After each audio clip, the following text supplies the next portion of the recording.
morning, everyone. Are you bright-eyed and bushy-tailed this morning? Yes. Are you excited to be here at the library? Yes! So before we begin, I have a few announcements. So, registration is now open for some really cool programs that are coming in July. We have 2 science programs. One is called the Science of Soda, and one is called Extracting DNA for Kids. So, you can sign up for those because registration is open right now. And we also have tie-dye that's in July, so that's also a registration program. And I think there are a few more spots in a few sessions. So you can register right now if you'd like. And tomorrow, we're having a really cool program at 11 a.m. across the road in the parking lot of the church. It's a live milk cow. We'll show you how they hook a cow up to a milking machine in like dairy factories. So come on by if you'd like to see that. And without further ado, I would like to introduce Kat. She is from the Kentucky Reptile Zoo.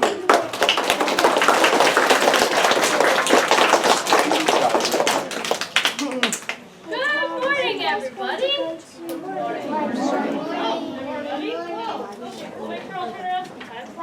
Alright. Well, before we begin, I always like to ask if anyone's ever heard of the Kentucky Reptile Zoo or been there before.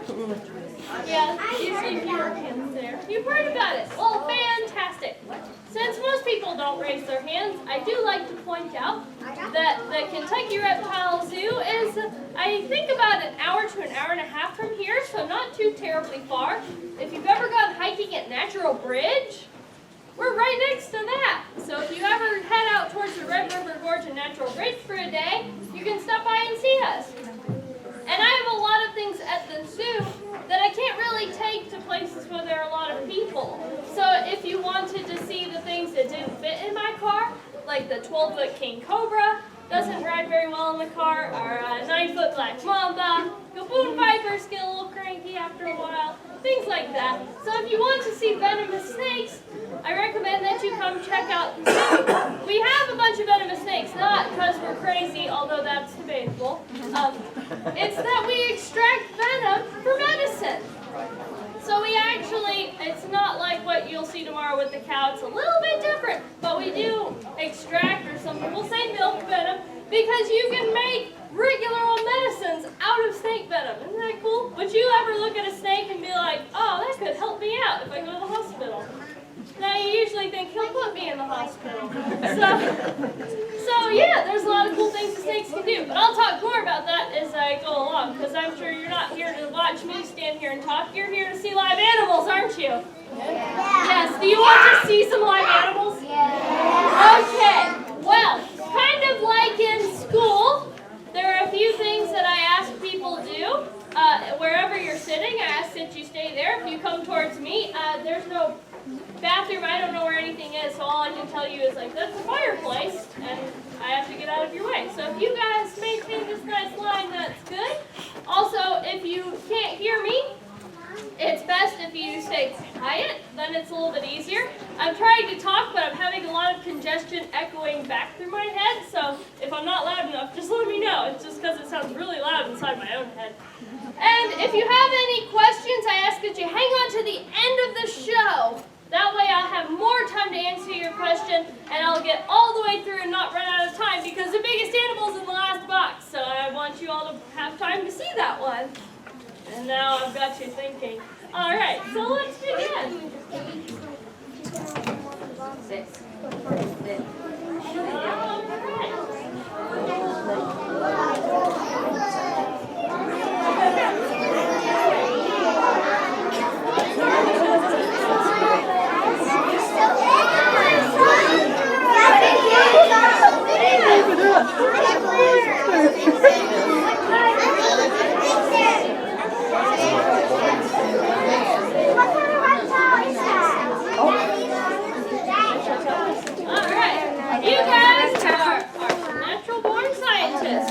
Observations already. I've heard quite a few. This is a lizard. Yes. Whoever said that, you're right. And lizards are great. Yeah, lizards are great. And another weird thing about her is her tongue is blue. Yes, she has blue tongue. explain that. Can you walk This through? girl is Lola. Her name is Lola. And she's a girl. Or a female lizard. Find a seat. So, Lola is called a blue-tongued skink. A skink is a type of lizard. There are many different kinds of skinks around the world. In Kentucky, we have skinks. One that's very common that people see are five-line skinks, and you'll know because when they're young, they have bright blue tails, like UK blue tails. So if you've seen a lizard like that, you saw a kind of distant relative of Lola's. Yeah. We have one of those in our house. Well, used to. Right, yeah. But this isn't a salamander. Salamanders are amphibians, so this one's a reptile, a lizard. She has scales instead of skin, or scales on her skin. But Lola is native to Australia. That's where this animal can be found. And in Australia, she likes to hide in the bushes and grass and things.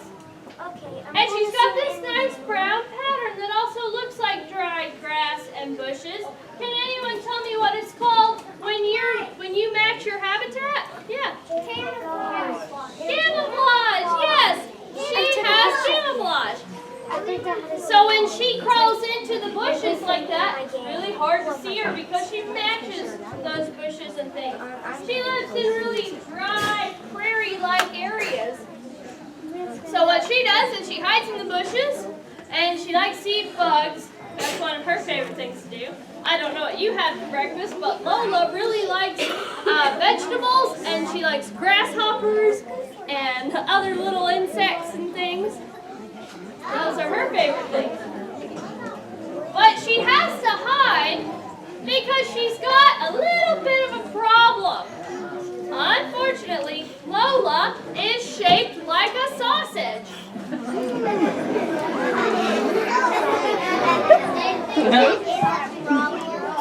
Yeah, she looks like a nutritious breakfast for a lot of other animals. Big birds of prey, big snakes, and big monitor lizards are a few of the animals that actually think Lola looks delicious. Now, does anybody here think she looks delicious? Okay. Just making sure. And I can tell she's not too worried about it. She's figured out that no humans ever tried to eat her, so she feels pretty safe. And she's relaxed. She's just flicking her tongue kind of casually. She's not too worried. And the reason I can tell she's not too worried is because when she is trying to protect herself, it's very, very obvious. Now, do you think Lola can run very fast? No. Well, she could probably run fast for her, but imagine when you run, and look at how long your legs are. If I even walk like this, I take big, big steps, right? So do big animals. Bigger animals take bigger steps. Now when Lola runs, she can run as fast as she can. But if you look at the size of her legs, running for her kind of looks like this. Where she's taking teeny tiny steps. Right, and I move faster when I do that, right? So big animals can outrun her. So if she tries to just run away from everything that wants to eat her, they'll catch her. She can't outrun those animals. That's why hiding is the safest thing for her to do. They never find her. She never has to worry about it. But sometimes they do. And that is why her tongue is blue. Right? Doesn't seem connected, but it'll make sense in a minute. So, when Lola is found by a predator, by an animal that wants to eat her, what she will do is she'll actually stand up to them because she knows running is probably not a good idea. So, she'll stand up to them and show them her tongue. Now, before I go any further, I just want to see if you guys can see she's got these holes in the side of her head. Can you see the holes in the side of her head? What is it? Oh, her ears. Yeah, you have holes in the side of your head too, don't you? Yeah, she has ears. That's part of what makes her a lizard and not a snake, actually. But the reason I'm pointing at her ears is because the corners of her mouth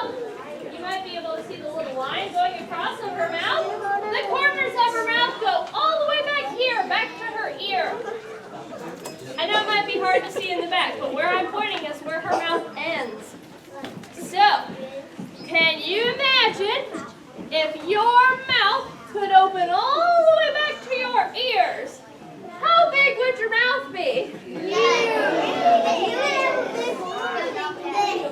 You could fit whole cheeseburgers in your mouth. How great would that be? Yeah. Well, for Lola, her mouth is big so that she can stick her tongue out all the way. Her tongue is also really big. You see how her head gets wider? She kind of doesn't want to show you, but her head gets wide back here. Her tongue is back here too. It goes all the way back just like ours does. So she's got a big wide tongue in the back. So if an animal spots her, she stands up to them. When she stands up to them, she'll stand up as tall as she can, which isn't very tall, but they do it anyway. She stands up as tall as she can. She throws open her mouth as big as she can, and she takes her big tongue and goes like this.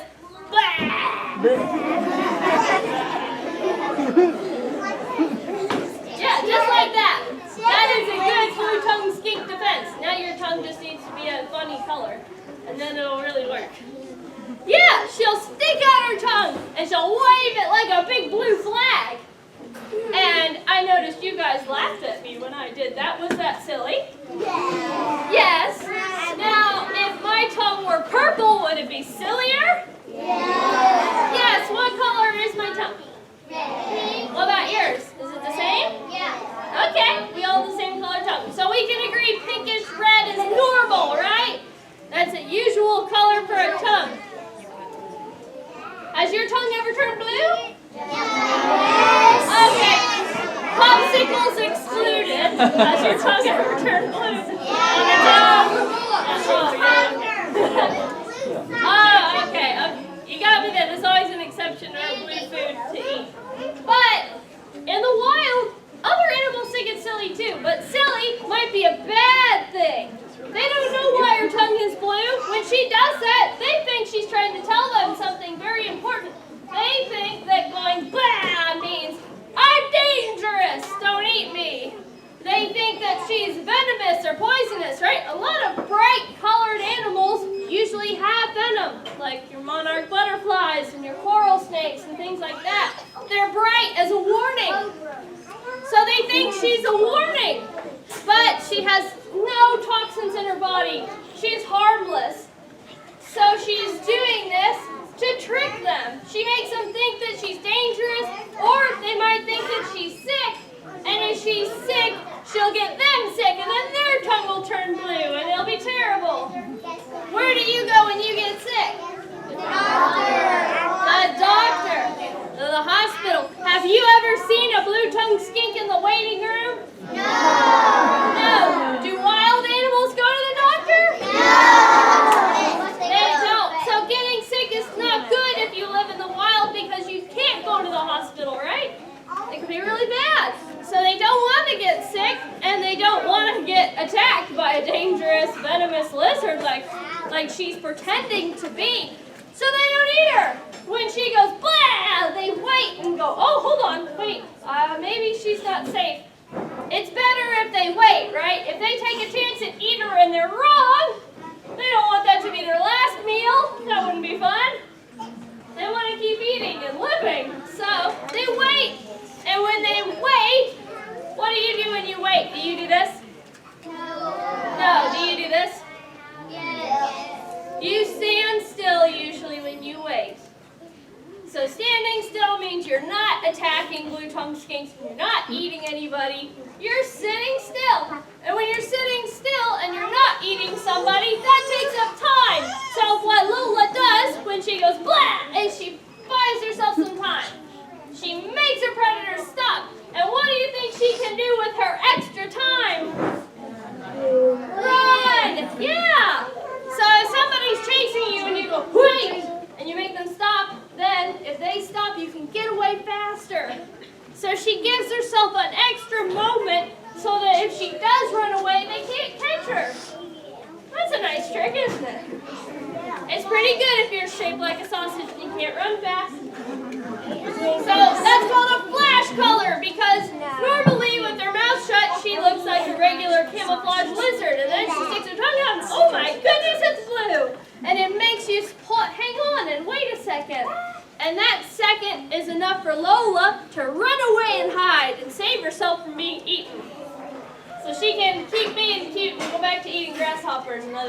guys. Can you guys say bye to Lola? Bye! Look, she waved with her tongue. Can you do it again? There you go. It's maybe a tiny person. All right. What's next? It's actually in this area.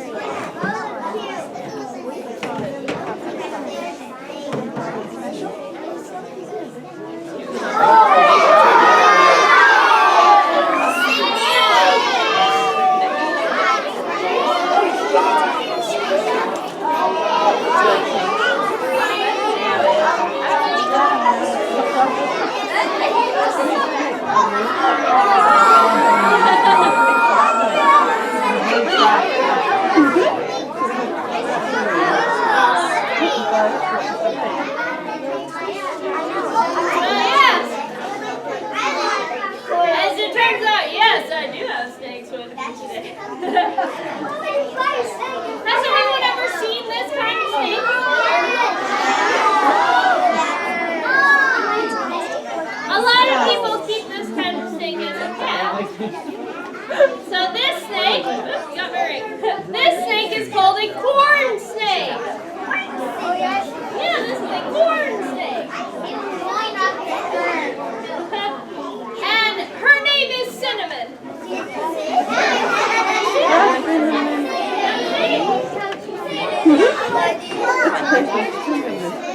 That Cinnamon is a little bit younger than other corn snakes. I don't know exactly how young she is, but I believe she's about 3 years old if I'm remembering correctly. So she's not too old yet. Corn snakes can get a little bit bigger than this. They can get a little bit bigger around, maybe about like that. And they can get a little bit longer too. Most corn snakes are a bit more orange than red, but they can come in a whole lot of colors. They can be red or orange or black, and some people have ones that look almost lavender and all sorts of other colors. Right, and you can see, whereas Lola had these nice little feet to hang in there, she doesn't. So she hangs on with her whole body. So she can climb and get around places. See, I'm not having to hang on at all anymore. She can do it for me. And this snake is non-venomous. I would never be this comfortable with a venomous snake like this. I don't touch venomous snakes, even though I work with hundreds of them. So this one is non-venomous. Now, what do snakes like to eat? Do you know? Mice. They eat mice, that's right. Are there any other animals who eat mice? Cats. Yeah. Oh, I think there's a cat in the audience. Oh, no, you turned around.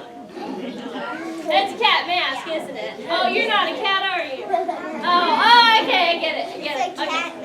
I thought maybe you would tell us about catching mice.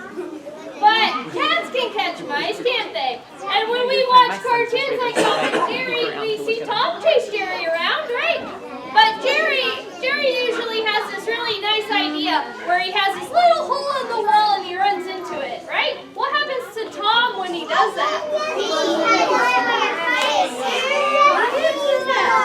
He runs into it. Right, he runs into it. Can Tom fit into the little hole? Right, his face takes a shape in the doorway and he doesn't fit. So, although cats are very good hunters, there are some things that they can't do. So what about snakes? If a mouse ran into a little hole in the wall, where would the snake go? Right in the hole. Oh, in the hole in the wall. Yeah, snakes are better at catching mice because they can fit in all the little places mice can go. See how skinny she is?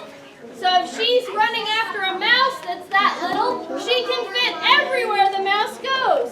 So she's really great at catching up with them. So she can do that, and she can wiggle around and fit into all the tiny places where mice live. She can eat whole nests full of mice in one meal. So she can eat a lot more mice than other animals can. That's why that's her favorite.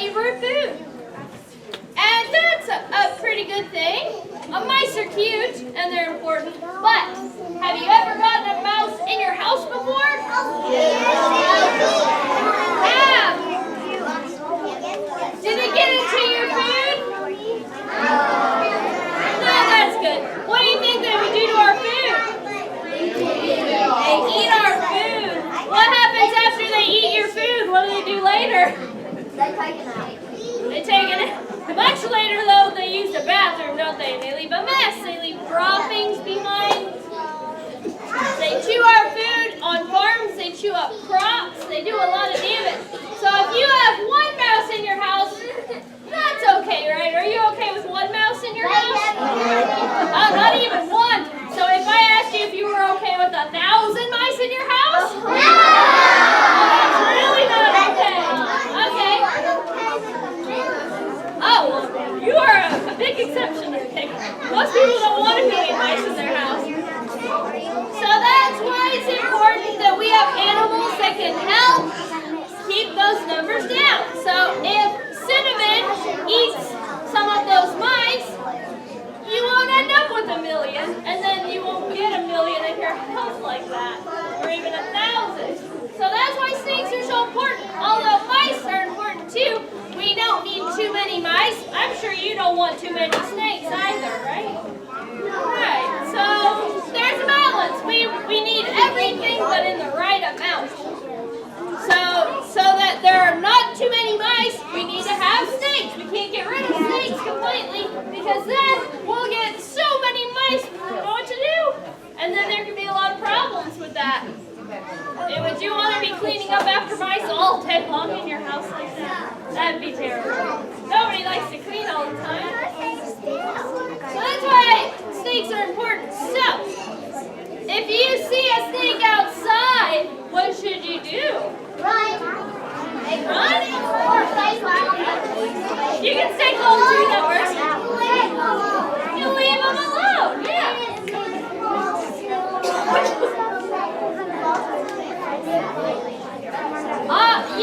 You actually pretty much summed up my entire speech. If you leave them alone, they won't bother you. If you bother them, they'll bite. Yeah. Now, that sounds mean, right? Do you bite people who get on your nerves? No, you don't.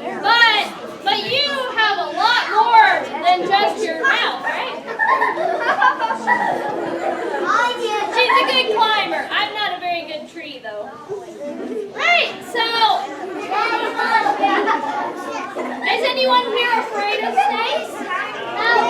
Afraid of snakes? No. A lot of people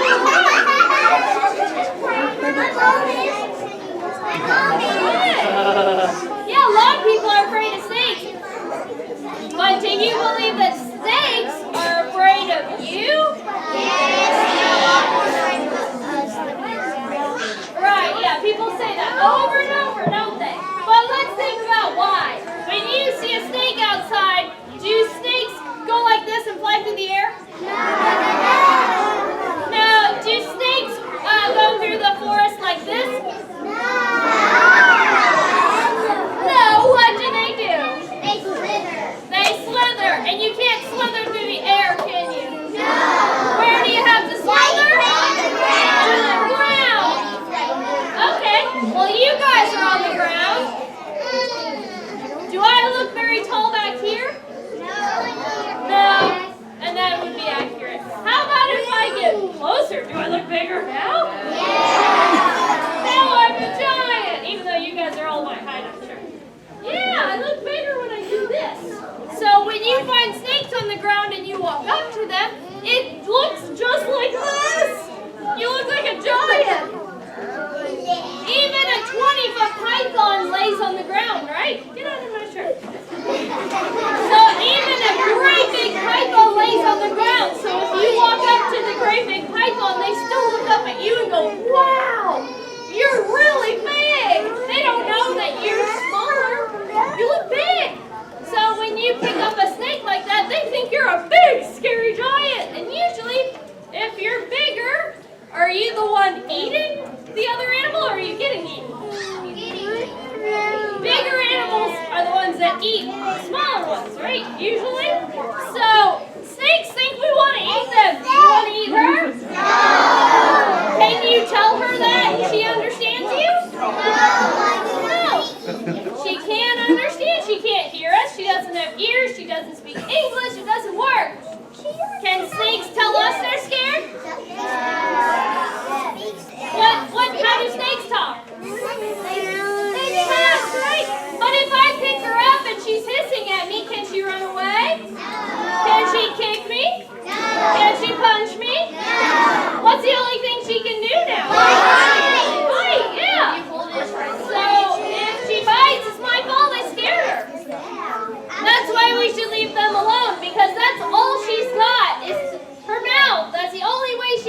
protect herself. So if we leave her alone, she won't feel that scared and won't feel like she needs to bite.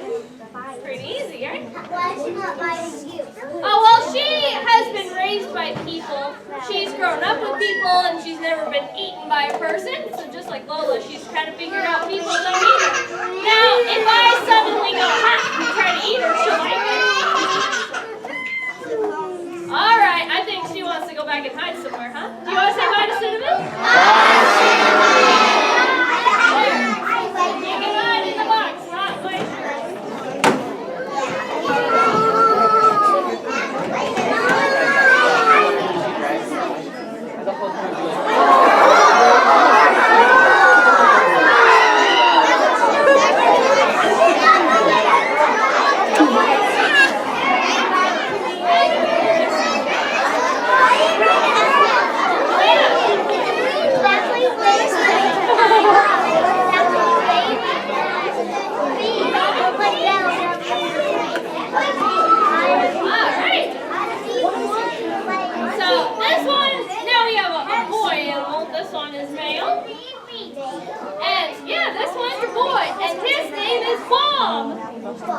Like fireworks, like kaboom!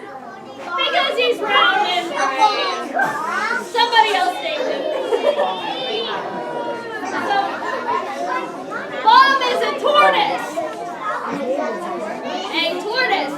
This is a gopher tortoise.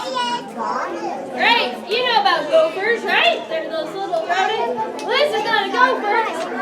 This is a gopher tortoise, and he is so excited to tell you about what he does.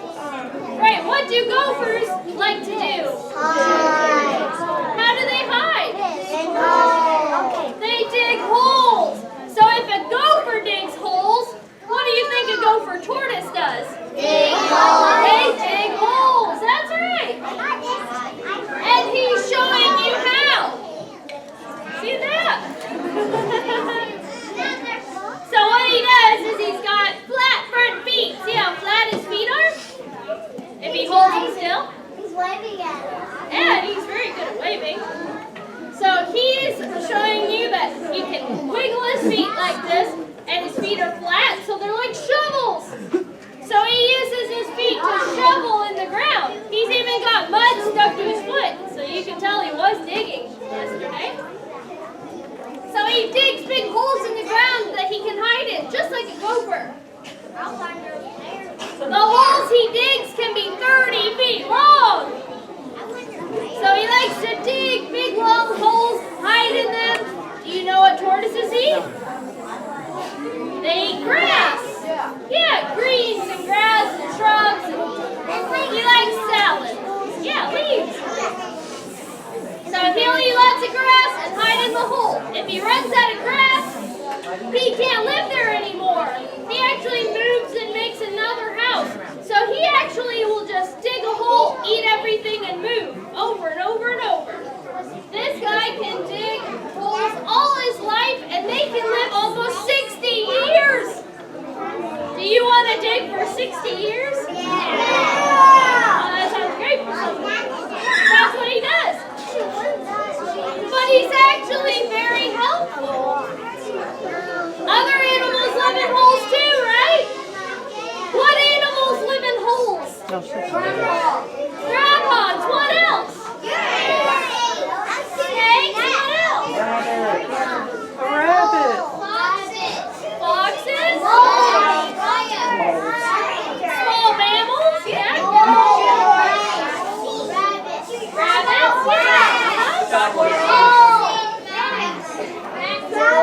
Rats and we could keep naming stuff for a really long time, couldn't we?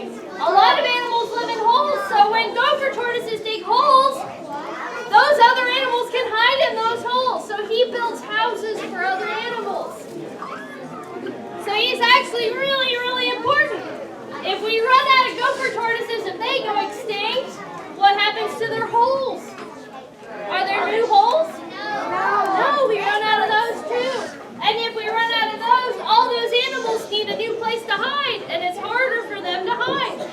So that's why gopher tortoises are so important, right? Everything's a balance, like we said with mice and snakes. Well, we need gopher tortoises because he's doing nice things for other animals by digging these holes and places to hide. So he's a very, very important person in his neighborhood. Important tortoise, he's not a person. So that's why these guys are protected. It's against the law to hurt them. In Florida, you can't do anything mean to a gopher tortoise. So that's our way of being nice to these animals too, by keeping him safe. But since he's a tortoise, does he go swimming? Does he swim in the water? Yeah, sometimes to keep cool.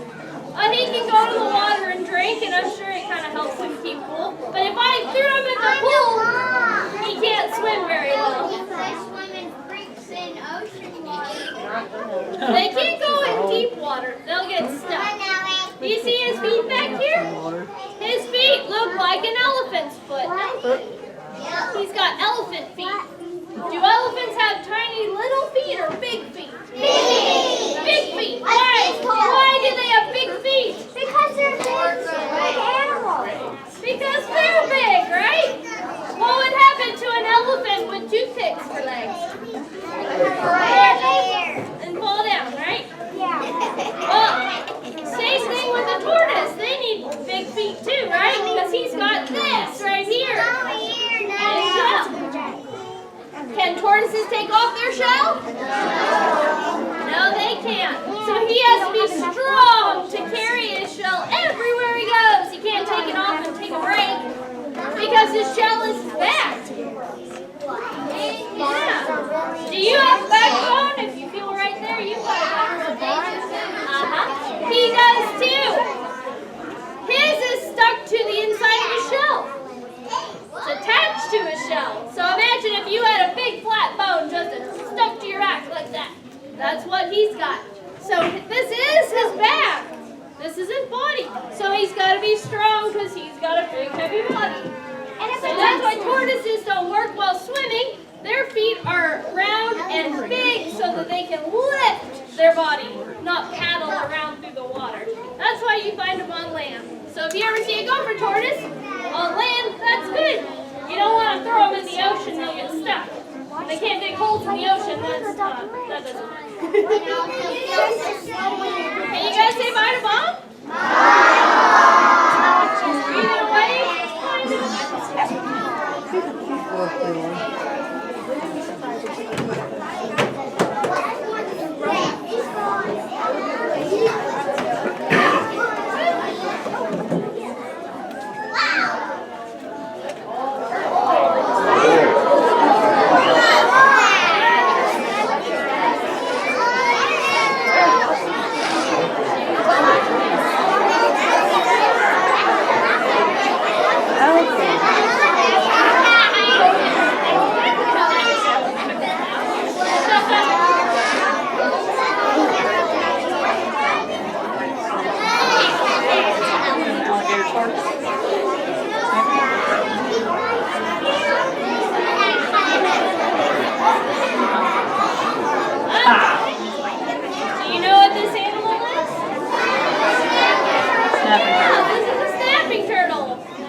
But this one is biscotti.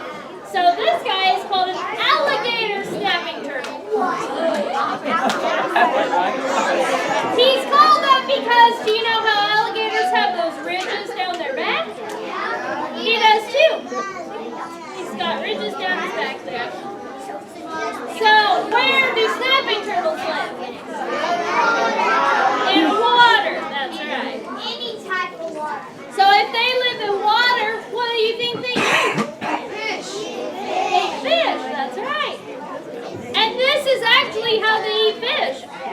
Now, he's got his mouth open right now because he doesn't like floating in the air. He doesn't know what's happening, and I'm touching him back by his legs. So it's kind of like I'm tickling his legs, and he can't see it. He doesn't know what I'm doing. So do you think he can kick me so hard that I drop him? No. He can't kick me hard enough. What can he do? do?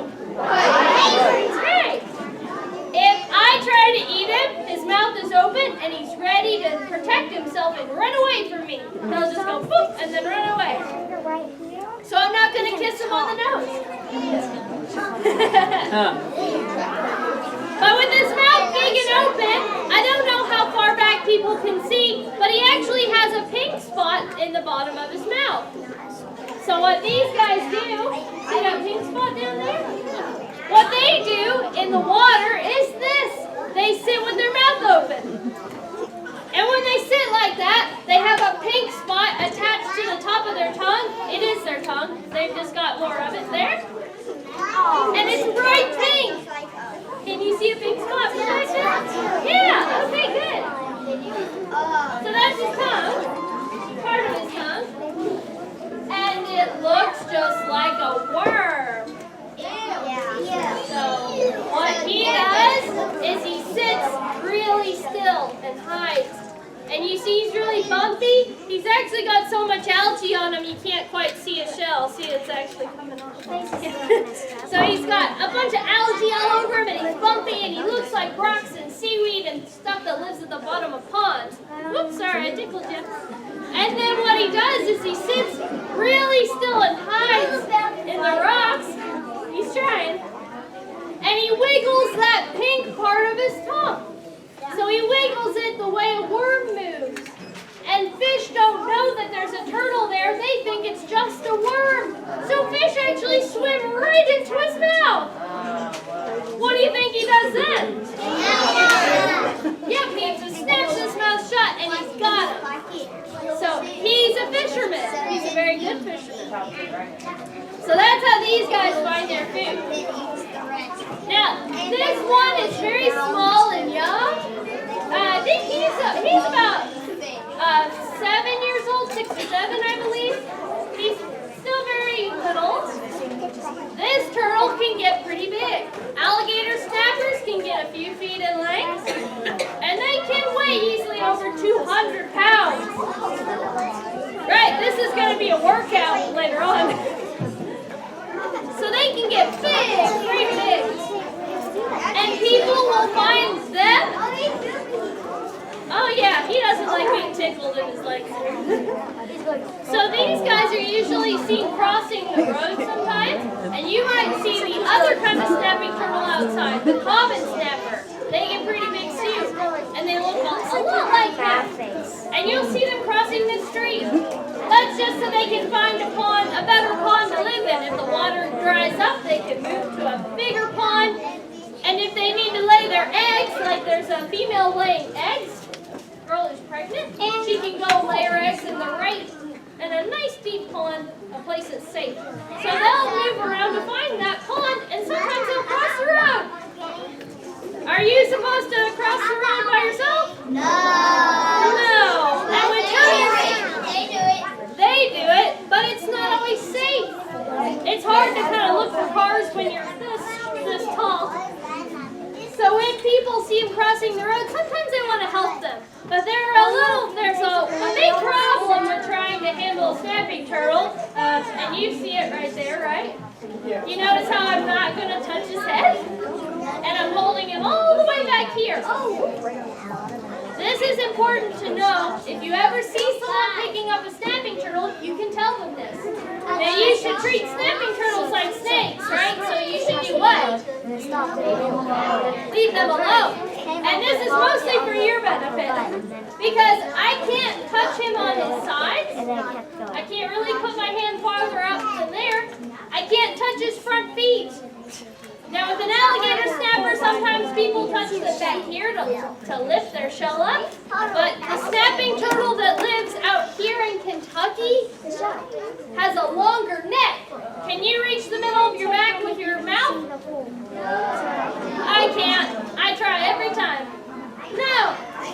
Snapping turtles here can sometimes do that.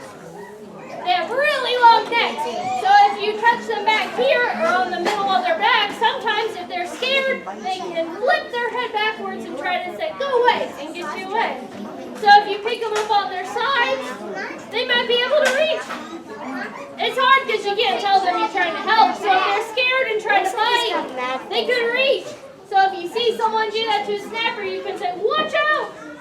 You might get hurt, and the turtle won't like it either. Another thing that people do sometimes that's not good for snappers is to pick them up by their tail. Have you ever seen someone pick them up by their tail? That's good. You know why that's good? It can hurt them. So he's little, but imagine a great big snapping turtle and you pick him up by his tail. Do you think it would hurt if I picked you up by one of your toes? That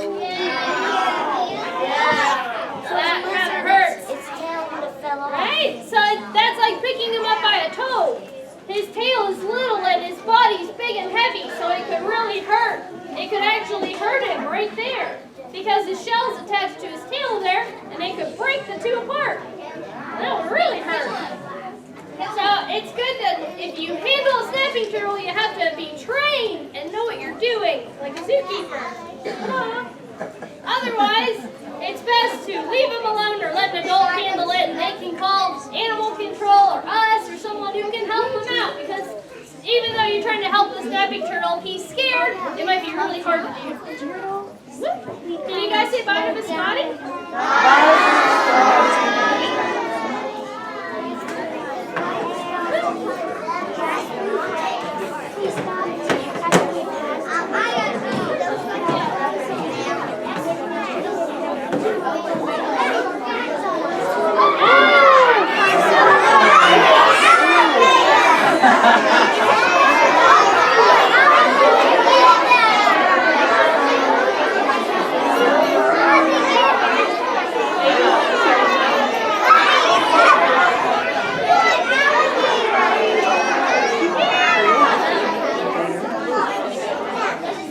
This is a baby alligator.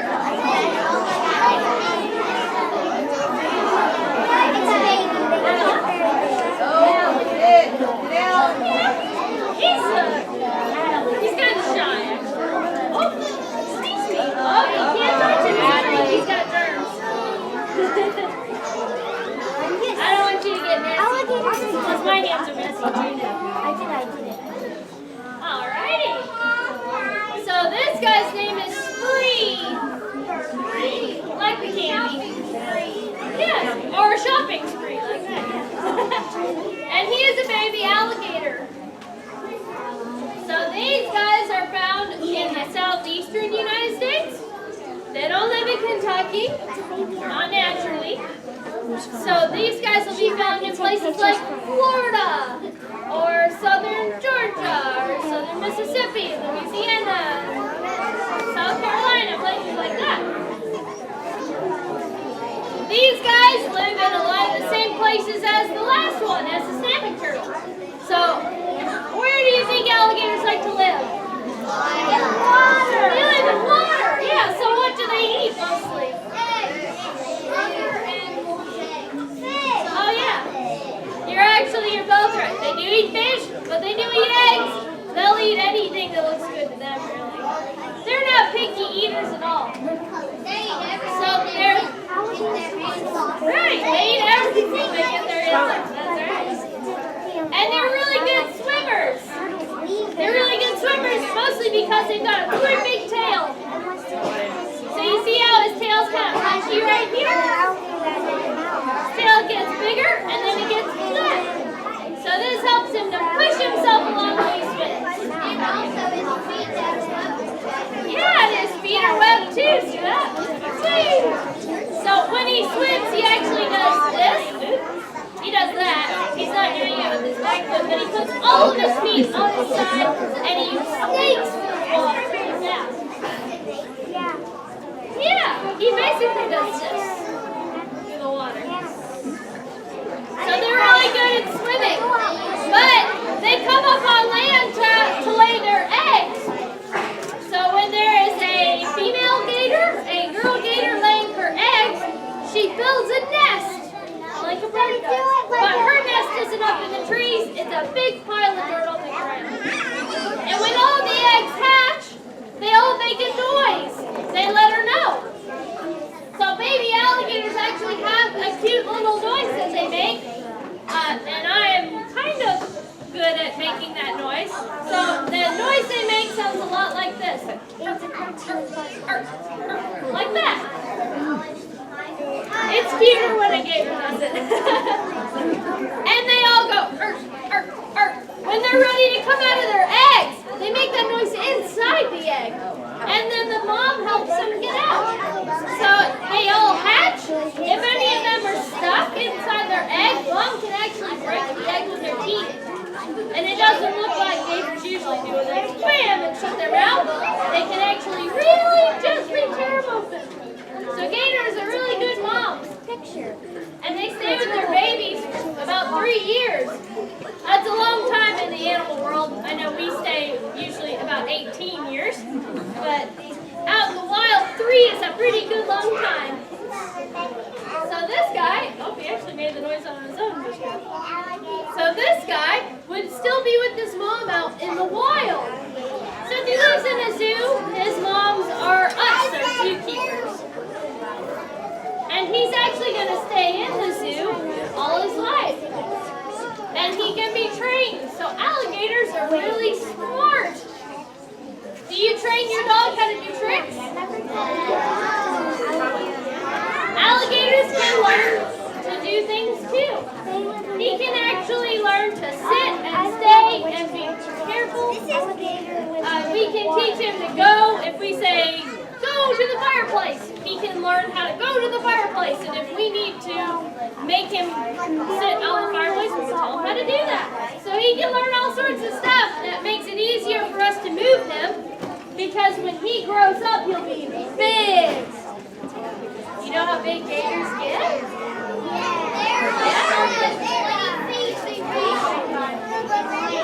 So the American alligator averages 8 to 12 feet long. But they can hit closer to about 15 or 16. Yeah, they can get really great big. So if you had to, right now you can pick him up and move him. If he's 10 feet long and you have to pick him up and move him, it gets a lot harder. Yes, it takes at least 3 people or more, you're right. So if you can just tell him to move instead of picking him up, that's much easier. So gators are nice and smart and learn how to do that. Can you guys say bye to Spring? Bye.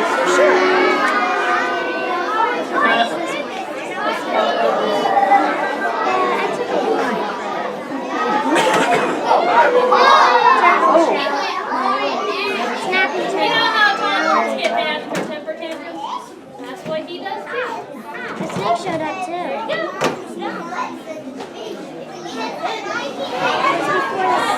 See who that is. To find what the most blood up in the room.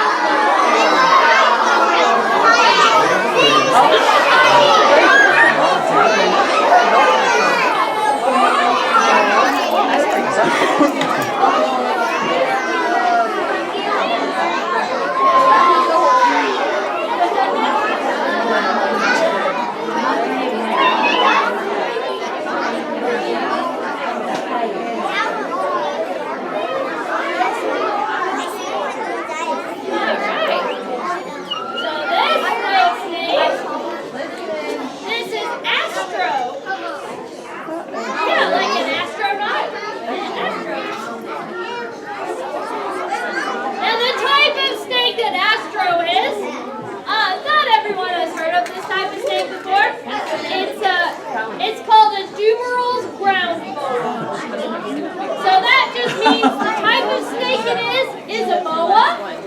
And instead of living up in the trees, it lives down on the ground, right? And a guy named Dumeril found it. So, Dumeril's ground boa. These guys are from Madagascar. Yeah. He should have been in the movie, right? I don't know if he is or not. So even though he lives on the ground, he can still fly. See? And so you don't need arms and legs to be able to get around. He'll be able to get all the way up to my shoulders if he wants to. But these guys live on the ground, and you can see his colors and the shapes on his back look like dried leaves, right? So what do we call this pattern?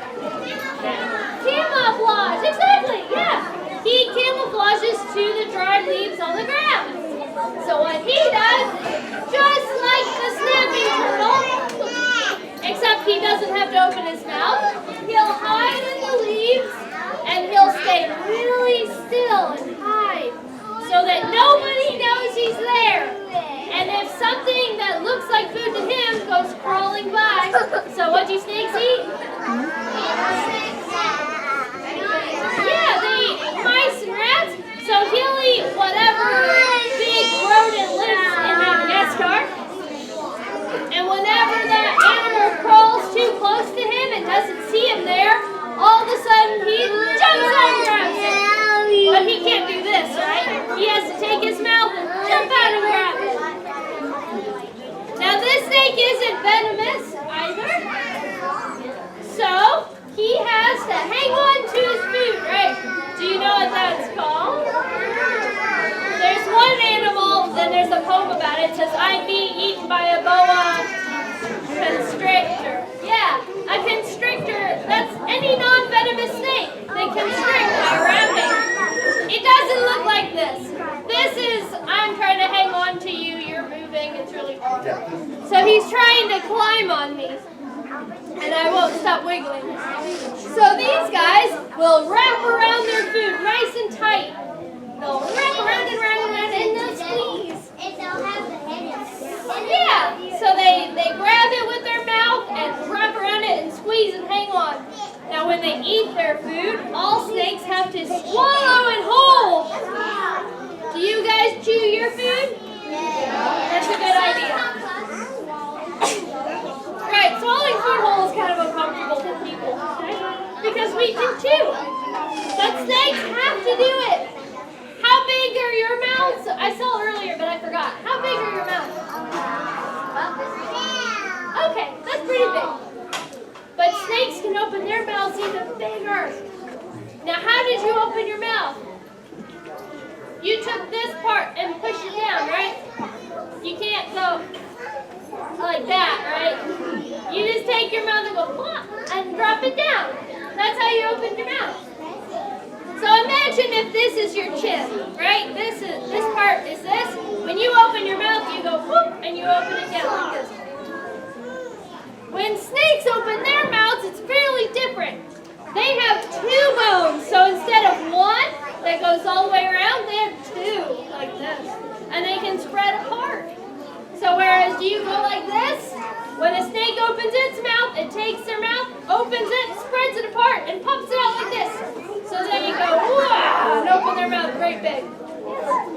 And they're not popping anything out of place. Their mouths are just different from ours. So they can spread their mouth open really big. And yeah, that's how they eat things whole. Now this might be hard to imagine because our heads don't move this way. But he can take each side of his head and scoot it. So if this is one eye over here and the other eye over here, he can actually scoot one side forward and leave the other side there. It's kind of weird. But that's how he eats. So when he opens his mouth great big, he takes one side and he stretches it forward and puts his teeth in the food. And then he stretches the other side forward and he puts his teeth in the food. And he actually has to wiggle his head over his food to eat. Because he doesn't have hands, right? He can't push food into his mouth. He has to push his mouth over his food. Eating takes a lot of work when you're a snake. And that's how he can eat things that are big. He can eat something as big as he is. But if you look, his head's not that big, is it? So his mouth stretches open so it can fit around big, fat animals like that. Yeah, and swallowing is slow. He has to actually push his food all the way down. Whereas we can swallow and forget about it because our bodies are made to just take care of it for us. But snakes have to really work for it. So he doesn't eat as often as us. How many times a day do you eat? Usually 3? You want to know how many times a day he eats? Well, he actually eats twice, but it's every month. Twice in a month. So there are 13 days in a row that he doesn't eat anything. So he doesn't need to eat very much. In the wild, he could live for months and not eat anything and be okay. He doesn't use up his energy like us. Like I see you all are moving. You got to keep moving. You have lots of energy because you're a mammal and a human and you're moving. But he can sit still for weeks and not eat anything because he's a reptile. He doesn't use up energy as much as we do. So he can sit still. Pretty nice. It helps if there's not a lot of food out there. All right. Can you guys say bye to Astro?